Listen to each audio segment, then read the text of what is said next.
فضیلت مسجد کی۔ آئیے مسجد کی ایک اور فضیلت جو ہے وہ یہ ہے، جو ابو داؤد کی روایت ہے، گھر سے وضو کر کے نماز چاشت ادا کرنے کے لیے مسجد میں آنے والے کو عمرے کا ثواب ملتا ہے۔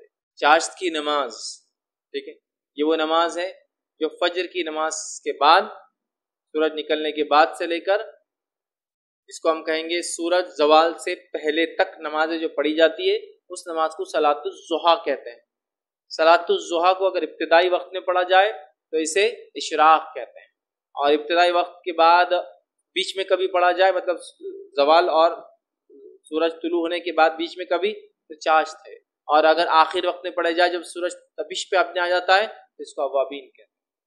ایک ہی نماز ہے صلاۃ الضحیٰ، 3 نام ہے اس کے وقت کے حساب سے۔ تو جو چاشت کی نماز کے لیے مسجد آئے، حالانکہ نفل نماز ہے، تو اس کو عمرے کا ثواب، تو فرائض کا کیا ملتا ہوں اندازہ ہی لگا سکتے۔ بہرحال چلیے آگے بڑھتے ہیں۔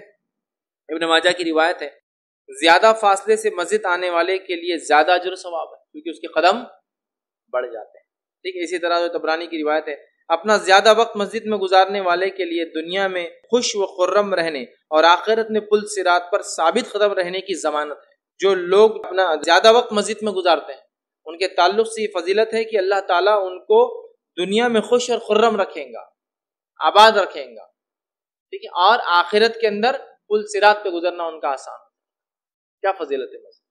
آئیے آگے ایک اور فضیلت دیکھتے ہیں، جو مسجد کی آتی ہے کہ فرض نماز ادا کرنے کے بعد جب تک نمازی مسجد میں باوضو بیٹھتا ہے، فرشتے اس کے لیے دعائیں مغفرت کرتے رہتے ہیں۔ صحیح مسلم کی روایت، جب انسان نماز پڑھ کے مسجد میں ایک جگہ بیٹھ جاتا ہے اور جب تک بیٹھا رہتا ہے، سمجھ لیجیے انتظار کر رہا ہے، ذکر کر رہا ہے، یہ بیٹھا ہے، تب تک فرشتے اس کے لیے دعائیں مغفرت کرتے رہتے ہیں۔